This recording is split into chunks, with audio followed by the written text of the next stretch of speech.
Nunca, jamais, ninguém do povo, nem das autoridades, tiveram medo dos profetas. Porque mesmo as admoestações de Deus ao seu povo sendo duras, traziam no conjunto o desejo do arrependimento e da reconciliação com Deus. Não para que o profeta fosse temido. Se você não me obedecer, seu cabelo cai, sua unha cai, os demônios vão te devorar à noite. O devorador vai acabar com o seu dinheiro, vai quebrar sua geladeira, vai furar seu pneu, vai fundir seu motor e seu dinheiro vai tudo embora. Se você sair da minha cobertura, demônios vão te pegar, porque sou eu que libero. Gente que pensa, só pensa, que por estar numa posição dita de autoridade, que nem sempre é, de fato, eu posso retirar de Deus o poder e fazer dele o que o meu ódio e a minha vingança quiser.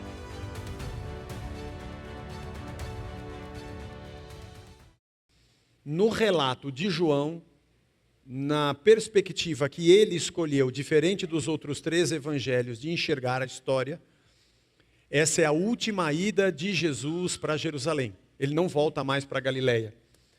Os irmãos de Jesus, semana passada, disseram para ele: vamos para Jerusalém, vai ter a festa dos tabernáculos.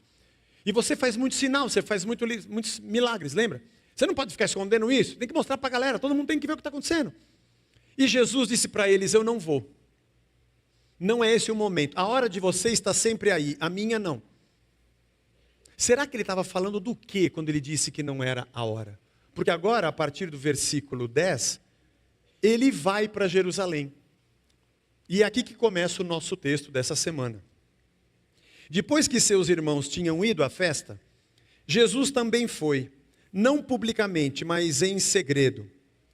Ora, os judeus o procuravam na festa e perguntavam: onde estará ele?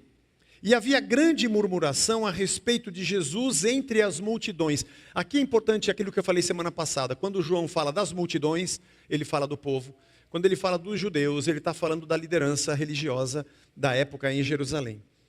Então as multidões, o povo perguntava, uns diziam: ele é bom.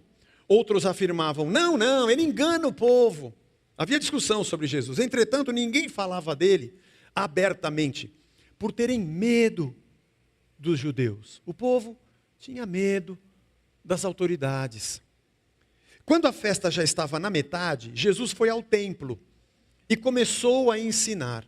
Então os judeus se maravilhavam e diziam: como é que ele pode ser letrado? Como é que ele entende tanto se não chegou a estudar? E Jesus respondeu: o meu ensino não é meu, mas daquele que me enviou. E se alguém quiser fazer a vontade de Deus, conhecerá a respeito da doutrina, se ela é de Deus ou se falo por mim mesmo. Quem fala por si mesmo está buscando a sua própria glória. Mas o que busca a glória de quem o enviou, esse é o verdadeiro, e nele não há falsidade. Não é fato que Moisés deu a lei para vocês? Contudo, nenhum de vocês a cumpre, porque estão querendo me matar. A multidão respondeu: você tem demônio, quem é que está querendo te matar, né? E Jesus respondeu: um só feito realizei, e todos vocês ficaram admirados. Moisés deu a circuncisão, se bem que ela não vem de Moisés, mas dos patriarcas. E vocês fazem a circuncisão de um menino até mesmo no sábado. E se um menino pode ser circuncidado em dia de sábado, para que a lei de Moisés não seja desrespeitada, por que vocês ficam indignados contra mim pelo fato de eu ter curado por completo um homem num sábado? Não julguem segundo a aparência, mas julguem pela reta justiça. Senhor, nos abençoa, fala ao nosso coração nesta manhã, que o teu evangelho seja comida, alimento sólido para nós, em nome de Jesus. Amém. Os irmãos vão para Jerusalém para a festa e Jesus diz: eu não vou. Jesus não estava dizendo para eles que ele não iria naquela hora. É que eu vou arrumar o cabelo, depois eu vou. Quando ele disse: não é meu momento de ir, ele não estava dizendo: é que eu não almocei, depois que eu almoçar eu vão indo vocês. Não era bem isso. Quando ele fala da hora, do momento, ele está falando de um propósito. Os irmãos disseram: vamos junto. Você faz muitos sinais. Eu até disse semana passada, se ele entrasse em Jerusalém com os irmãos, ele ia entrar com uma comitiva, né? Gente na frente: afasta, afasta que ele está vendo, chegou o milagreiro. Muita publicidade. Mas é interessante que no relato de João, essa é a última vez que Jesus vai para Jerusalém. Depois teremos o capítulo 8, 9, 10, 11, com alguns fatos que nós vamos ver e debates. Depois ele vai a Betânia e volta a Jerusalém. Betânia fica ao lado de Jerusalém, onde ele entra triunfalmente na cidade.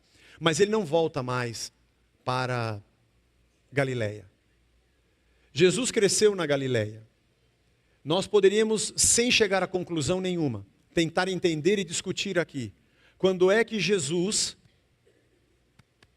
entendeu que era o Cristo? Não sei, isso é um mistério. O que nós cremos como cristãos é que Jesus era completamente homem e completamente Deus. Que nós chamamos de união hipostática. Do Espírito com aquilo que é carnal. Ao mesmo tempo que ele acalmava tempestades e andava sobre as águas, ressuscitava pessoas e sabia o que o outro estava pensando, e isso é completamente divino, ele sentia dor, fome e frio, o que é completamente humano. E nós nunca vamos compreender como isso se processou dentro. Sabemos o que aconteceu no Monte da Transfiguração e a importância que isso teve. Quando foi batizado, antes do início do seu ministério, quando o Espírito revela que ele é o Filho amado de Deus, e Deus fala isso dos céus. E todo o propósito de Deus vai sendo construído dentro do ser humano Jesus, que é completamente Deus. Não me pergunte como, esse é um assunto que a gente nunca vai entender, e vai ser o primeiro que eu vou perguntar quando eu encontrar com ele na eternidade. Se você não conseguir, se você estiver na minha frente na fila, pergunta antes de mim. Mas se eu chegar na frente, depois eu te explico. Mas a gente vai ter a eternidade inteira para ficar na fila também, não tem problema nenhum. Mas a verdade é que dentro desse nosso Salvador, nestes momentos havia a consciência de que eu estou indo para Jerusalém para morrer. No relato de Lucas, meu caro amigo 1, nós vimos várias vezes Jesus dizendo que ele iria para Jerusalém para ser martirizado. Todo mundo aqui sabe que vai morrer. Todo mundo aqui sabe. Quer saber o que é agonia? É se você souber o dia, a hora e o jeito. É melhor não saber. E talvez Jesus, sabendo que ia para Jerusalém e que essa seria a sua última ida a Jerusalém, não volto mais para casa, de lá eu só vou para a eternidade. Sabendo que enfrentaria sangue, espada e dores, e os irmãos dizem, vamos embora, fazer uns sinais, vamos junto. Com certeza Jesus disse, não. Se eu for, não é por isso que eu vou. E não é esse o jeito que o Pai quer que eu vá. Por isso ele diz para os seus irmãos, vão vocês, eu não vou. E os momentos de oração de Cristo e de comunhão com a vontade de Deus devem ter sido momentos profundos que a gente nunca vai entender nem imaginar. E é impossível ser relatado em palavras o que o Filho de Deus, o próprio Deus em carne, tinha como consciência e tinha como direção para toda a sua vida. A vontade de Deus estava nele. E é bem provável que nesse ínterim, ele reconheça que aquele era mesmo o momento de ir para Jerusalém. Não com os irmãos e não daquela forma, e ele vai. Vai porque ele iria cumprir o plano de Deus, que era morrer na cruz. E isso é muito sério. Saber qual é a minha hora. Saber o propósito de Deus, que é exatamente a anulação de todo desejo humano. Eu não estou dizendo que seja errado fazer essas coisas que eu vou dizer agora, não é errado. Mas que grau de importância essas coisas têm na nossa vida? Ô Jesus, você viu a última túnica que saiu?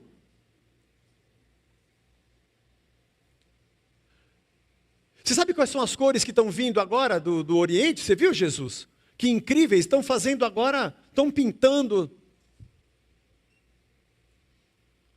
Ô Jesus, essa sandália tua já faz 3 anos e meio que você está com ela, hein, meu? Não sei se você percebeu que ela já está até fora de moda.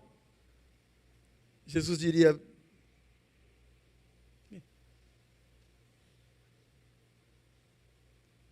Ou outras, tantas. Jesus, você está entendendo o que o Pilatos está fazendo aqui na Judéia? Porque o Herodes lá na Galiléia pensa diferente. O que você acha? Eu não estou dizendo que essas coisas não são importantes. E não estou dizendo que essas coisas não fazem parte do nosso dia a dia, já que pisamos nesse chão, e já que interagimos com tudo que acontece ao nosso redor. A pergunta é, o que de verdade me faz levantar da cama de manhã e dizer, essa é a minha vida, é por isso que eu estou aqui, para ser luz e sal nesse mundo. O apóstolo Paulo, no final da vida, escrevendo a um dos seus discípulos, ele diz, eu combati o bom combate, eu completei a carreira e eu guardei a fé. Agora a minha vida vai ser entregue como oferta. Está chegando a minha hora. Jesus estava consciente do que era o cumprimento da vontade do Pai. E eu não estou dizendo que essas preocupações não possam existir conosco. Eu estou tentando levar você a pensar qual lugar elas ocupam na tábua de valores da sua existência. E por que você levanta de manhã, todo dia? Por causa de quê? Para ir para onde? Para juntar o quê?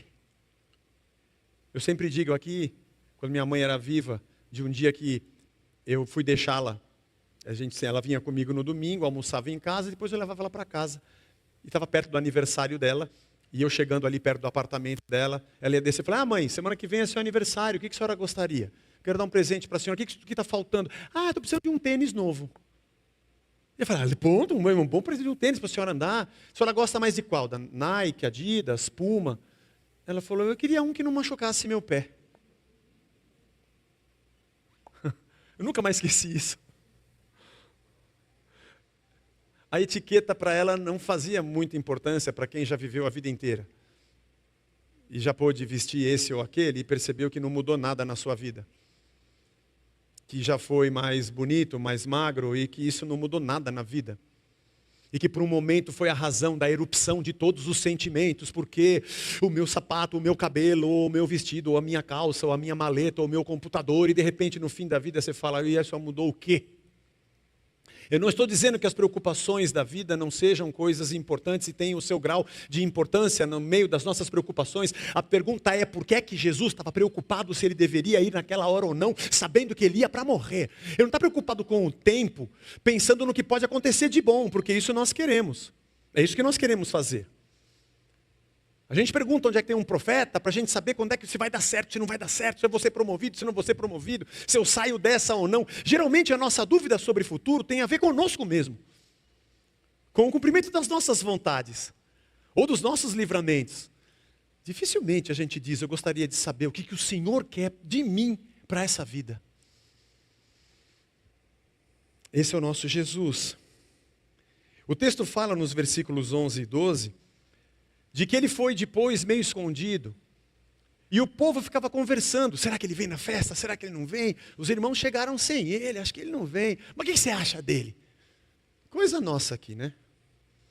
Qualquer cena que a gente vê na vida, cai no nosso meio, a gente fica perguntando a opinião, quem acha que é bom, quem acha que é ruim. Jogador de futebol, presidente, vereador, artista de televisão, filme, tudo a gente quer discutir quem é bom e quem é ruim. Eu sempre disse que Abel Ferreira era bom, sempre. Eu sempre. Confesso que não acreditava muito que a gente conseguisse.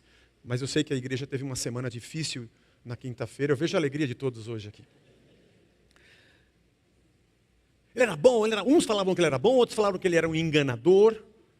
Mas o versículo 13 fala que ninguém falava muito abertamente, porque eles tinham medo das autoridades judaicas. Eles tinham medo dos judeus. Irmãos, essa semana estudando o texto, essa frase saltou nos meus olhos. Por que cargas d'água alguém tem que ter medo de um líder religioso? Me diga. Um líder religioso não é suposto a ser temido. Por que o povo tinha medo dos saduceus, autoridades do templo? Bom, eles eram a aristocracia. Eles tinham o poder da grana, isso é verdade. O poder do comércio. O comércio no templo era fortíssimo e eles tinham essa autorização de Roma de manterem aquele comércio que era quase um banco, era um câmbio. Jesus expulsou os cambistas. Eles trocavam dracmas e denários, que era a moeda grega e moeda romana, pelo ciclo, que era a moeda do templo. que só se podia usar dentro do templo a moeda do templo. Então tem o câmbio, tem o ágio, tem o deságio, tem a cotação. Era um negociaço. Aliás, aquela passagem onde perguntam para Jesus se deve ou não pagar o imposto a César, os religiosos perguntam.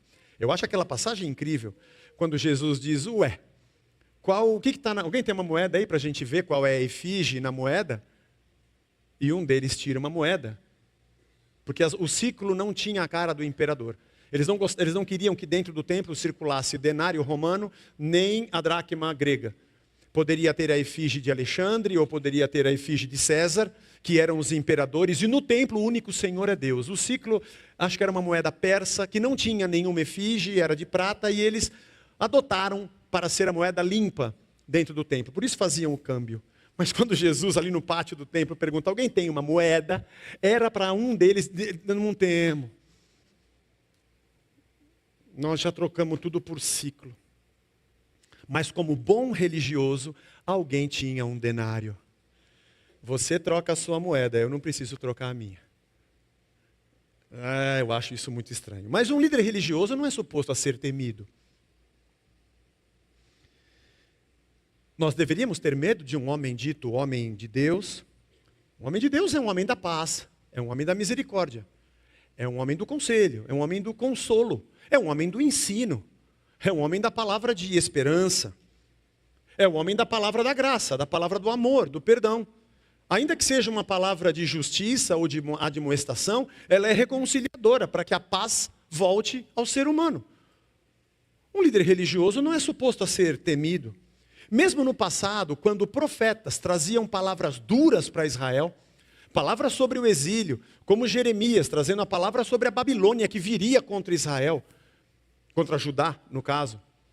Palavras duras de serem ouvidas, nunca, jamais, ninguém do povo, nem das autoridades, tiveram medo dos profetas. Porque mesmo as admoestações de Deus ao seu povo sendo duras, traziam no conjunto o desejo do arrependimento e da reconciliação com Deus. Não para que o profeta fosse temido. Se você não me obedecer, seu cabelo cai. Sua unha cai. Os demônios vão te devorar à noite.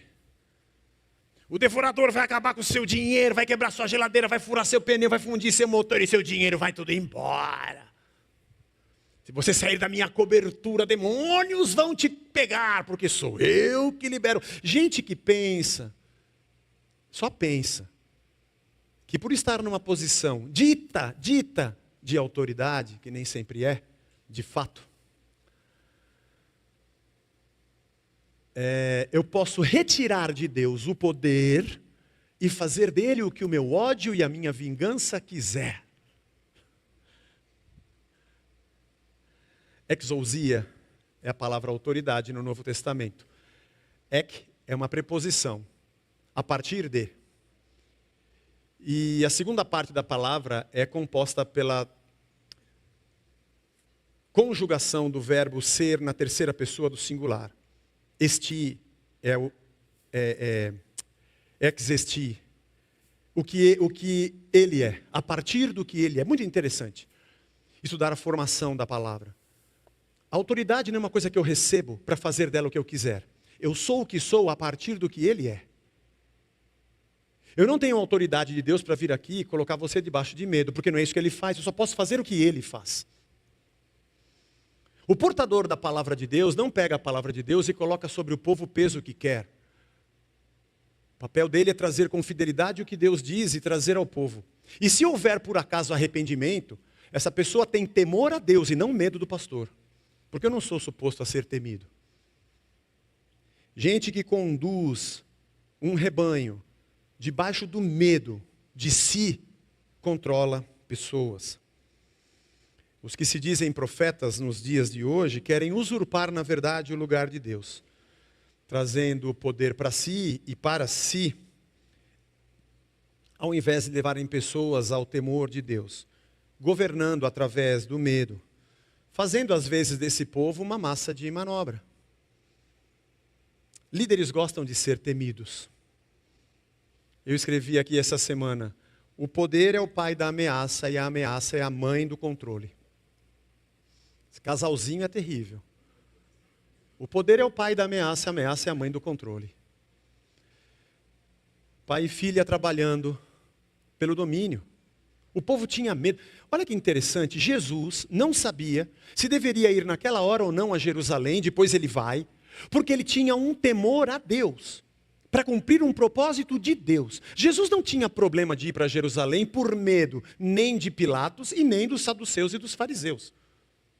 Ele tinha temor sobre a vontade de Deus, não a dos homens. Aliás, em Mateus 23, ele fala de ai de vós, escribas e fariseus hipócritas. Lê o capítulo 23 de Mateus, ele sentando a lenha nos religiosos. E quando está diante de Pilatos, e Pilatos diz, você poderia responder o que eu estou te perguntando? Eu posso te soltar e te prender. E Jesus diz, acima de você tem alguém que tem poder sobre a minha vida e não é você. Mas você não fala se você é rei ou não é, é você que está dizendo. Jesus não estava nas mãos de Pilatos. Pilatos lavou as mãos, podia lavar e não lavar. Ele estava nas mãos de Deus. Ainda que fosse um momento doloroso e muito difícil, ele não agia por medo, por fuga. Muito pelo contrário, ele ia de encontro ao sacrifício pela vontade de Deus. Deus não governa pelo medo. Ele apresenta a sua vontade. Líderes é que são assim. Fazem qualquer coisa para governar as vontades. Eles não entendiam a vontade de Deus. Entendiam a sua própria. Manipulando o que diziam ser o poder de Deus, ou a autoridade de Deus, a qual eles eram investidos. Eles, fariseus e saduceus, tinham assento no sinédrio. É o sinédrio que julga os homens, segundo a lei de Moisés.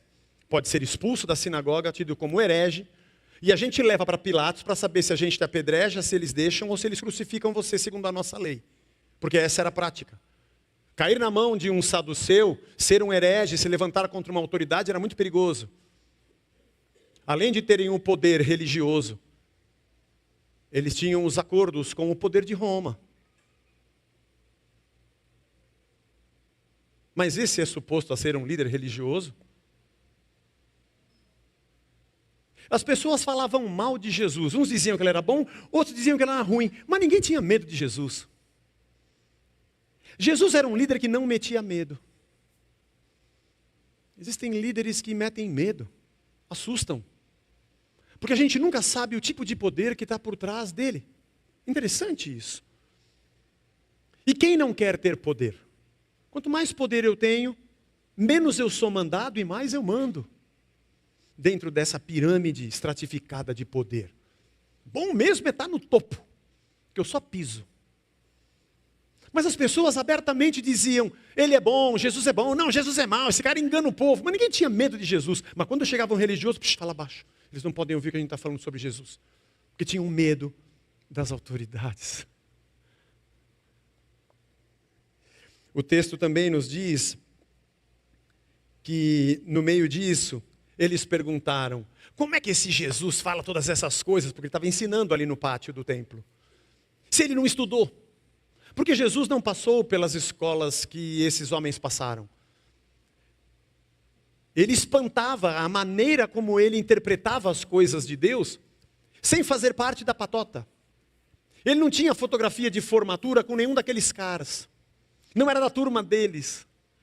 E eles estudavam muito, diariamente, sabiam de cor a lei, de cor e salteado os mandamentos. Mas a interpretação de Jesus fazia com que todos se maravilhassem. Porque ele não falava como os homens e com a sua maldade, mas como alguém que falava por Deus. E eles também se espantavam de onde ele tem esse conhecimento, e Jesus responde para eles. O que eu ensino não é de mim mesmo, mas quem conhece a vontade de Deus vai entender a minha doutrina. E Jesus fala uma coisa assim, incrível no verso 18.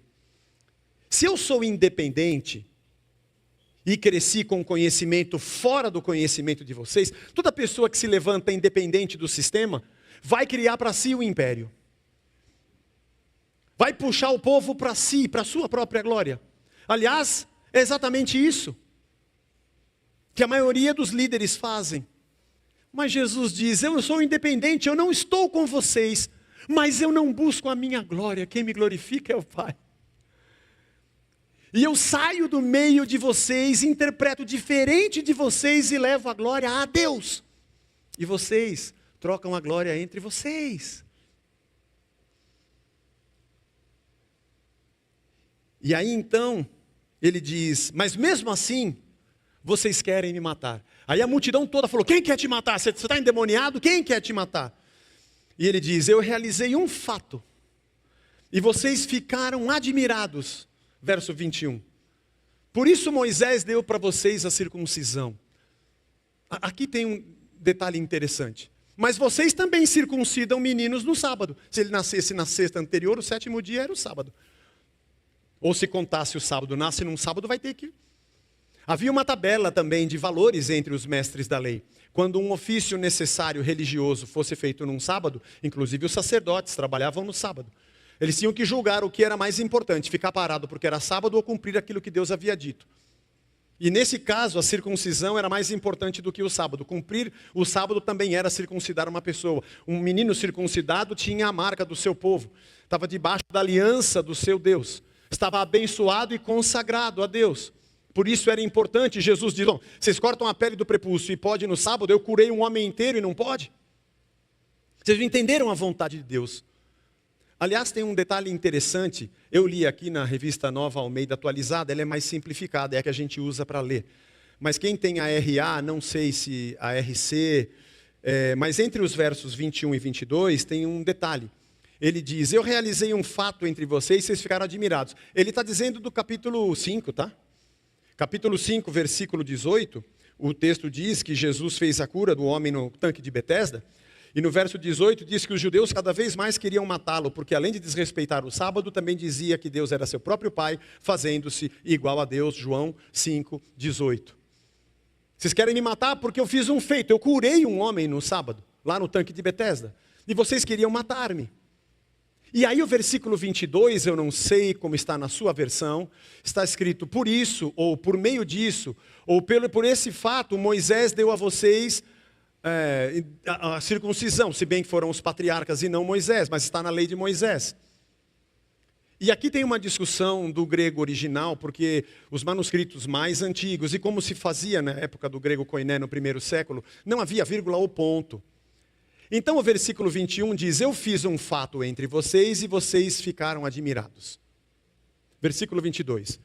Por isso Moisés deu a vocês a lei da circuncisão. Esse é um jeito que está na nossa Bíblia. Mas há quem diga, não, Jesus está dizendo assim, eu fiz um fato entre vocês, versículo 21, e vocês ficaram admirados por isso. Moisés deu para vocês a circuncisão. Parece igual, mas é diferente. Mas na nossa versão, é analisado uma estética, linguística, característica de João, de usar esse termo de atuto, que tem outras palavras para falar por isso, porque, por essa razão. Mas essa expressão ele sempre usa no início. Então isso está ligado a Moisés e não ao versículo 21. É a nossa tradução, é a mais correta. Mas o que deixa para nós uma dúvida ou uma grande revelação. Jesus está dizendo então, de que ele fez um grande feito e curou um homem, todo mundo ficou admirado, e que foi por isso que Moisés lá atrás estabeleceu a circuncisão. A circuncisão não é uma regra para meter medo em vocês, mas ela existe exatamente para nos consagrar, para nos purificar, para nos santificar. Se eu curo uma pessoa, eu estou fazendo exatamente o que Moisés determinou na lei, e não o contrário. Vocês é que não entenderam a vontade de Deus. Vocês é que disputam esses movimentos de controle e não entenderam o que é Deus entre os homens. Isso é muito profundo. Significa que a circuncisão estabelecida séculos e séculos atrás pré-anunciava o Cristo que purificaria o ser humano com o seu sangue e com o seu espírito. E é o que Paulo nos ensina, a verdadeira circuncisão não é mais o corte da pele do prepúcio, mas a transformação do ser humano que é purificado por Deus. E vocês amedrontam pessoas por causa do sábado, da circuncisão e do rito, e mantêm todo mundo embaixo de medo, enquanto eu quero curar e libertá-los, porque essa é a verdadeira circuncisão. Vocês não entenderam nada. O que está aparecendo aqui, muito aparente nesses versos, é que a vontade de Deus está aqui em discussão. De um lado, um Jesus, que abre mão de toda a sua vida, vai para Jerusalém sabendo que dali mais um tempo ele será martirizado naquele lugar. Se entrega completamente à vontade de Deus e deixa por terra a sua própria. Ensina, fala, é combativo nas suas palavras para trazer o povo ao temor de Deus. E enquanto ele encontra gente que faz o povo temer a si próprio, encontra gente que não entende a vontade de Deus e que fica discutindo sobre o sábado e a circuncisão e não consegue ver a verdadeira purificação de um ser humano e não consegue compreender a obra toda de Deus. Tem 3 versículos que eu gostaria de ler para você. Mateus capítulo 15, versículo 8. Jesus fala a respeito desses homens.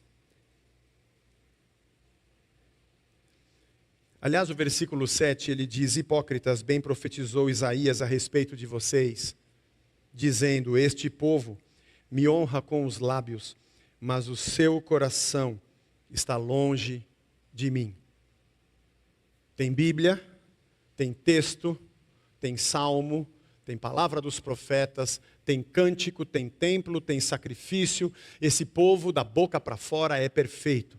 Do lado de dentro é pão bolorento. Esse povo me honra com os lábios, mas o coração está longe de mim. Oséias capítulo 6, verso 6.